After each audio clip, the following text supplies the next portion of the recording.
Boa noite, queridos irmãos, queridas irmãs. É uma alegria para nós voltarmos à tribuna. Eu sei que vocês estão hoje fazendo mais caridade do que outros dias, tendo que me ver novamente aqui. Mas o tema é diferente, né? Então não vai ser tão cansativo. Que a paz de Jesus esteja com todos nós, né? Possamos receber aqui um pouquinho daquilo que viemos buscar, né? E para a exposição de hoje, então eu coloquei aqui uma pergunta que podemos nos fazer: por que reencarnar? Às vezes vemos a reencarnação como um castigo, às vezes como uma punição, né? Vamos tentar mudar um pouco essa visão nessa nossa fala de hoje. Nós vamos ver que a reencarnação ela é um dos princípios básicos da doutrina espírita, né? Então, ouvimos falar da reencarnação às vezes como castigo, como falamos. Muitas vezes associada à culpa, a pagamento de dívidas, a punição, a resgate dos erros, né? Do passado e etc. Lá no Livro dos Espíritos, na questão 167, Kardec pergunta qual é a finalidade da reencarnação. E eles nos respondem: expiação, melhoramento progressivo da humanidade. Sem isso, onde estaria a justiça? Na 175, pergunta 175, Kardec pergunta: há vantagem em voltar a viver na Terra? Né? Qual é a vantagem? E a espiritualidade responde para Kardec: nenhuma vantagem particular, a não ser que se venha em missão, pois então se progride como em qualquer outro mundo. E a 175A, ele pergunta: não seria melhor continuar como espírito, né, já que somos espíritos e a vida verdadeira é a do mundo espiritual, por que é que não ficamos somente no mundo espiritual, né? Então a gente vai ver que a vida como encarnado, a vida na Terra, ela traz muitos recursos, muitos subsídios ao espírito, de tal forma que pela reencarnação ele aprende muito mais do que se mantendo na espiritualidade. Então os recursos aqui são muito mais abundantes para aqueles que vêm aprender. Então a resposta da pergunta: não seria melhor continuar como espírito? E a espiritualidade responde: não, ficar-se-ia estacionário, e o que se quer é avançar para Deus. Então, nós precisamos romper com as ideias de que a reencarnação ela é castigo ou algo ruim e começarmos a olhar a reencarnação sob um novo prisma, né? Veremos que a reencarnação é um instrumento maravilhoso, um instrumento da bondade divina, né?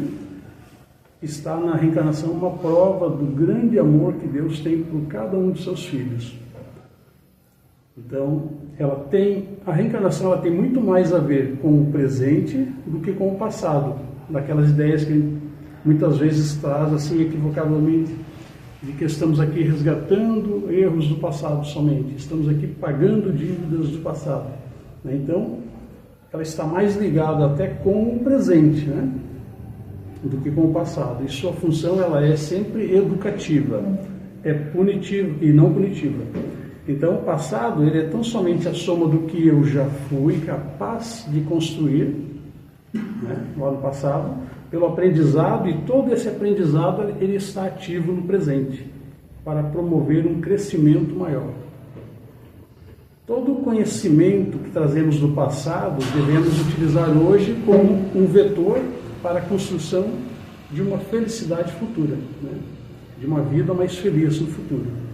Então nós podemos dizer que o processo reencarnatório ele está ligado a duas palavras-chave: crescimento e construção.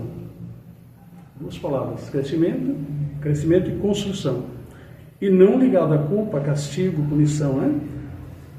Então quando nós reencarnamos, nós assumimos dois compromissos. O primeiro compromisso é com a minha evolução pessoal e individual. E essa evolução, esse aprendizado irá se somar ao conjunto. O conjunto é o conjunto no qual eu estou inserido, né? Na sociedade, no local onde, no contexto social ao qual eu vivo. E o segundo compromisso é com a coletividade. Então, eu tenho compromisso com a evolução do outro, eu tenho compromisso de auxiliar o crescimento dos que caminham comigo, né? Já que não estamos sozinhos, né? Temos, então, esse importante compromisso com a evolução do conjunto. Começamos a perceber que o processo reencarnatório ele é algo extremamente positivo e muito diferente das ideias de que falamos no início. Sobre a evolução do conjunto, podemos fazer então uma reflexão. Fazer aqui tomando uma ideia, pegando o Brasil como exemplo, né? Das 200 e tantas, eu coloquei aqui 200 milhões de habitantes, é um número maior hoje, né? 200 milhões de pessoas que aqui habitam, os brasileiros, né? Aqui encarnadas, formam um conjunto social, um conjunto cultural e moral, né? Esse grupo de 200 milhões de indivíduos, cada indivíduo então com suas características, o modo de ser, o modo de pensar, de sentir, de falar, geram um resultado comum. Esse resultado equivale à base moral média da nação, né? Ele dá uma característica da nação, né?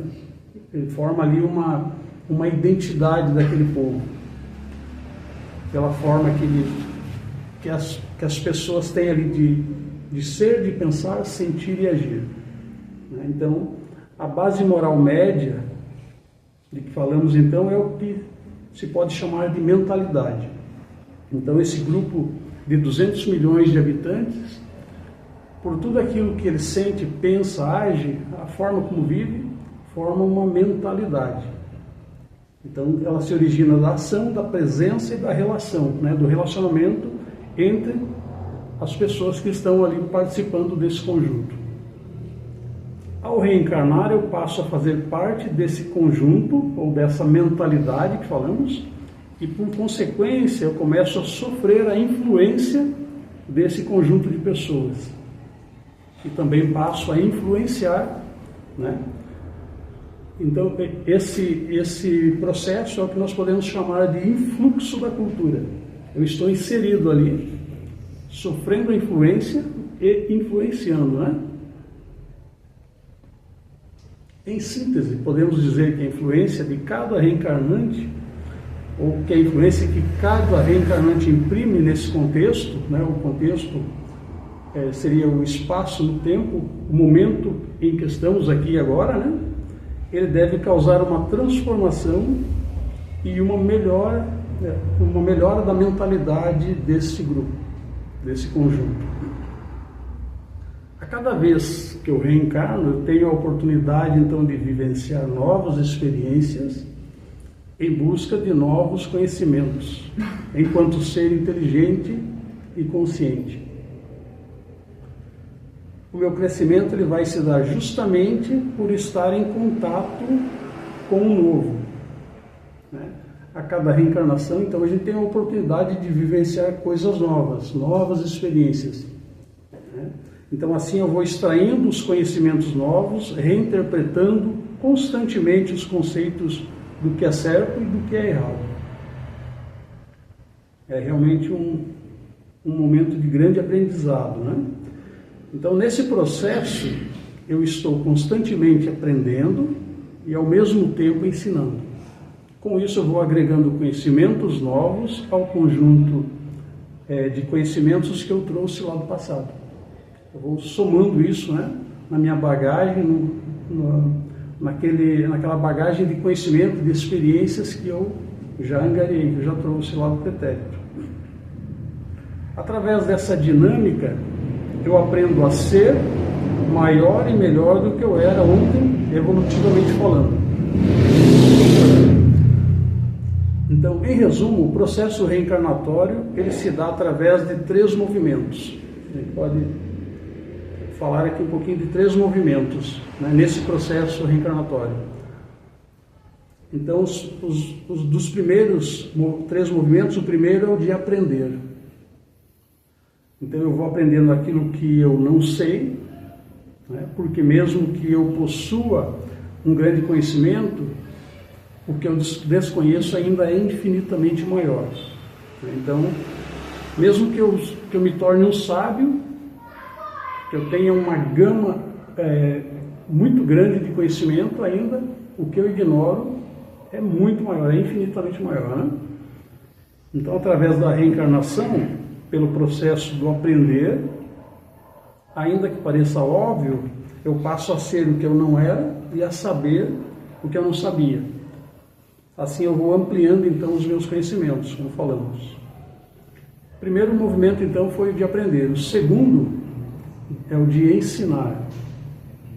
Porque ao mesmo tempo que eu aprendo a ser e a saber, eu vou também ensinando aquilo que eu já sabia e aquilo que eu já sei, e o que eu já sou.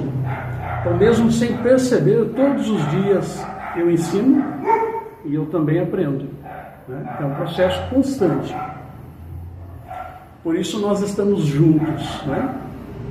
Porque há sempre no outro algo de que eu preciso e há também em mim algo de que o outro precisa. Esse movimento de aprender e ensinar resulta no crescimento de todos. Falamos então do aprender, do ensinar, e o terceiro movimento é o que chamamos de consolidar. Nós vamos consolidar algumas informações. Enquanto espírito reencarnado, eu estou desenvolvendo então a capacidade do perdão, por exemplo, né? A capacidade da paciência, da tolerância, né? Eu estou aprendendo a amar.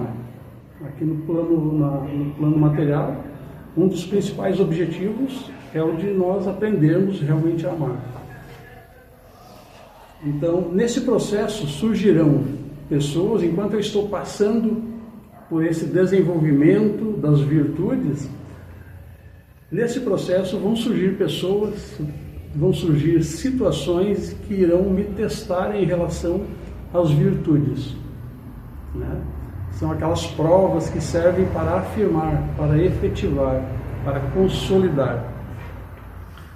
Então, as virtudes, como a gente estuda na doutrina espírita, é aquela capacidade, ela só vai estar consolidada em mim quando eu for capaz de resistir aos maus arrastamentos, né? Eu estou sofrendo ali uma tentação, estou sofrendo a vontade de seguir por um arrastamento, por um caminho do mal, porque na minha ingenuidade eu acho que aquilo é bom para mim e eu cedo ao arrastamento. Então a virtude não está em mim, né? Ainda, né? Então, por isso que é um processo, eu não desenvolvo isso de hoje para amanhã. Um exemplo, pegando o exemplo do perdão, né? Se eu estiver desenvolvendo nessa minha reencarnação, eu tenho que trabalhar muito essa questão do perdão, eu serei provado então muitas vezes, né? Provado uma vez, 2, 3, 10, 20, 50 vezes, até que vai chegar um momento que eu realmente consiga perdoar, eu já consigo trabalhar essa questão do perdão, né? Isso não vai se dar muitas vezes em uma existência só. Então, quando perdoar se tornar algo normal, se tornar algo natural para mim, né, algo espontâneo, aí sim eu consolidei. Então é o terceiro movimento que falamos, né? Junto com os três movimentos, do aprender, ensinar e consolidar, nós vamos ver três condições para que a reencarnação ela se torne então produtiva. A primeira condição é a diversidade. A diversidade como sendo o principal fundamento da reencarnação. Então só é possível que eu aprenda o que eu não sei porque o outro é diferente, porque eu estou em contato com o diferente. Nós estamos aqui então numa imersão da diversidade. O confronto com o diferente, ele me obriga a repensar muitos aspectos da minha vida que antes eu julgava correto, né? Às vezes eu acreditava que tudo aquilo que eu fazia e pensava era a verdade, então é a minha verdade. E quando eu vou convivendo com o outro, eu vou tendo contato com o diferente, eu passo a enxergar de uma forma diferente, um outro olhar, né? Então, se convivêssemos somente com pessoas iguais, nós não cresceríamos. Muitas vezes nós vamos reclamar de um familiar que é difícil, às vezes de um colega do trabalho, que temos no trabalho, enfim. Vamos reclamar de alguém, mas por causa dele, nós crescemos. Por causa dessa pessoa que nos traz alguma dificuldade, nós crescemos, porque nós vamos aprendendo a lidar com o diferente, aprendendo essa questão da tolerância, da paciência, não é? Então, a diversidade, ao qual todos nós estamos imersos. A segunda condição são os desafios. Olhando pelo prisma positivo, né, são situações que eu ainda não havia vivenciado, né, falando dos desafios. E sendo uma situação nova, ela me tira do conforto, porque eu ainda não tenho em mim as respostas, né? Por isso é um desafio. Eu não tenho as respostas, eu não passei por aquela situação, né, para enfrentar o desafio que se apresenta naquele momento. Então eu faço, por ser um desafio, por ser algo que está ali dificultando o meu avanço, a minha caminhada, né? Eu sou obrigado a fazer um movimento na busca da solução, né? E assim eu cresço. Enquanto eu me movimento, enquanto eu busco solucionar aquele desafio, eu cresço e eu aprendo, né? Eu aprendo algo novo. E assim os desafios vão se sucedendo, porque o processo evolutivo é contínuo. Então eu estou aqui passando por uma dificuldade muito grande, às vezes parece até que eu não vou conseguir transpor, que não tem solução. Eu trabalho, eu me esforço, eu vou ter a ajuda da espiritualidade, o amparo divino. Com muito esforço eu vou ali e consigo transpor isso. Quando eu passo por esse desafio, daqui a pouco vem outro. Quando eu passo por aquele, aí vem outros desafios, porque o processo é contínuo, nós estamos sempre aprendendo, né?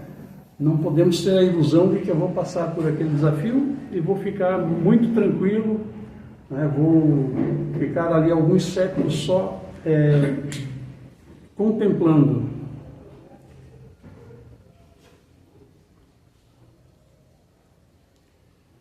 Porque se fosse assim, o nosso processo evolutivo estagnaria, né?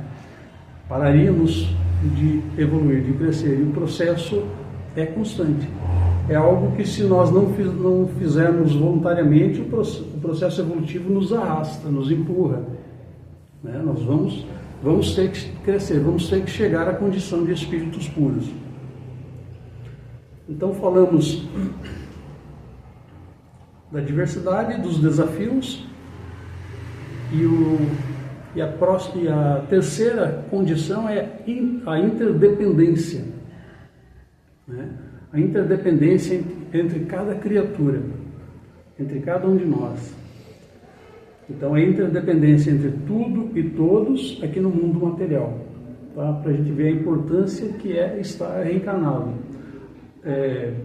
A oportunidade que Deus nos dá de estar aqui é assim, como falamos antes, uma prova do amor de Deus por cada um de nós, né? Porque muitos gostariam de estar encarnados nesse momento e tem que esperar a oportunidade para que isso ocorra, né? Então a interdependência ela é muito importante nesse processo evolutivo, quando percebemos que dependemos do outro para aquilo que eu não sei fazer, né? Por exemplo, nas roupas, nos alimentos, nos serviços, né? Eu não sei cultivar o algodão que deu origem a um vestuário, né? Mas alguém fez, plantou o algodão, outras pessoas colheram, depois o processo ali industrial que tornou possível uma veste que nós estamos usando. Calçado, né? O alimento que eu me utilizei hoje, que eu me alimentei, não fui eu que plantei, né? Mas alguém fez.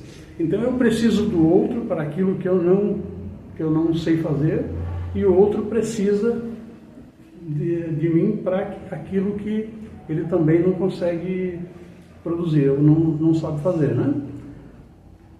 Então a importância da interdependência. E a interdependência ela não se dá só para as coisas materiais. Nós vamos ver que precisamos da presença do outro, né? Somos seres sociais, né? Quando vivemos de forma solitária, né? Nós somos tomados pela tristeza, pela depressão, por muitas dificuldades, né?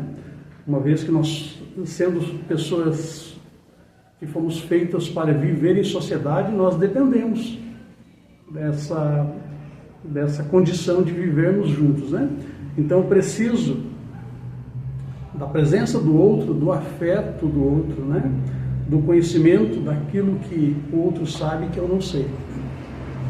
Então a interdependência ela tem esse papel fundamental no nosso crescimento moral, né? E pela necessidade, pela dependência do outro, eu me torno mais fraterno, né?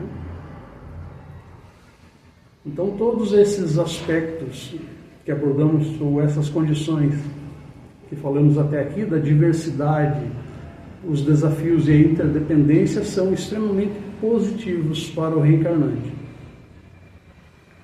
E a necessidade de estarmos em contato com a diversidade, ela nos faz compreender melhor, por exemplo, o intervalo de tempo entre uma reencarnação e outra, né? Salvo algumas exceções, na maioria das reencarnações elas têm um espaço de tempo entre uma encarnação e outra relativamente grande, assim, seria mais ou menos a média de tempo de vida na Terra, seria mais ou menos o tempo que a gente passa no mundo espiritual. Isso normalmente tem uma explicação, né? Já que a divindade não erra, né? Então nós muitas vezes temos a tendência de pensar que aquele nosso ente querido que desencarnou vai voltar em alguns meses, né? Mas normalmente não é assim, porque se assim fosse, ele retornaria para o mesmo conjunto, ele iria estar imerso no mesmo padrão vibratório, na mentalidade que estamos hoje, né? Então, o mesmo contexto, e isso iria comprometer o seu processo evolutivo.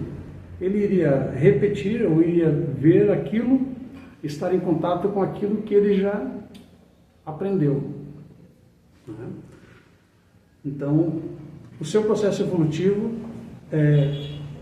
deveria então estar em contato com o diferente. Imagine assim, se eu desencarno hoje e volto daqui a 80 anos. O quanto de evolução teremos daqui a 80 anos.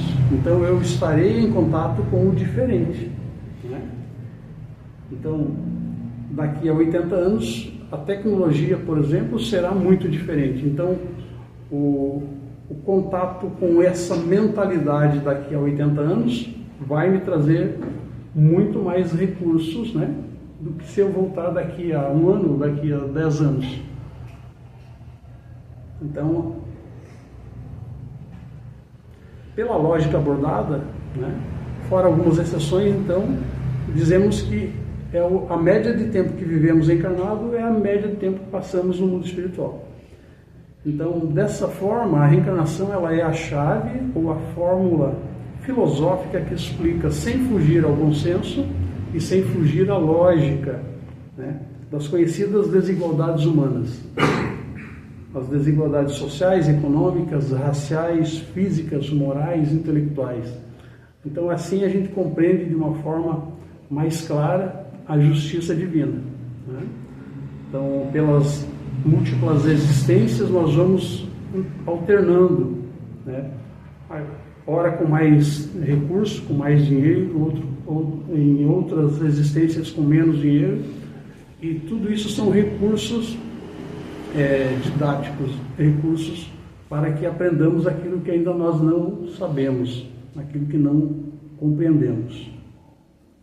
Então, sem o conhecimento desse fundamento, as tais diversidades que nós falamos deixariam um doloroso ponto de interrogação em nossa consciência, no que diz respeito à justiça divina. Então, pelo conhecimento, pelas claridades, a justiça divina ela seria para nós bem inferior à dos homens. Nós veríamos como uma justiça injusta, e a gente sabe que não há injustiça, para as leis divinas. Então, pelo conhecimento a gente consegue ter essa compreensão. Já se encaminhando para o nosso encerramento, eu trouxe aqui, já que falamos bastante sobre reencarnação, sobre a importância da reencarnação, uma frase que está grafada na lápide do nosso querido Allan Kardec, em Paris, e a frase ela é a seguinte, está lá na lápide dele: nascer, morrer, renascer ainda e progredir sem cessar. Tal é a lei. Nascer, morrer, renascer ainda e progredir sem cessar. Tal é a lei. Então aqui, essa inscrição ela nos traz um resumo bem fiel às finalidades da reencarnação, segundo o Espiritismo. E assim eu encerro aqui a mensagem, a exposição do que eu teria para hoje, agradecendo pela oportunidade, agradecendo a paciência dos irmãos. Muito obrigado. Deus ampare a todos.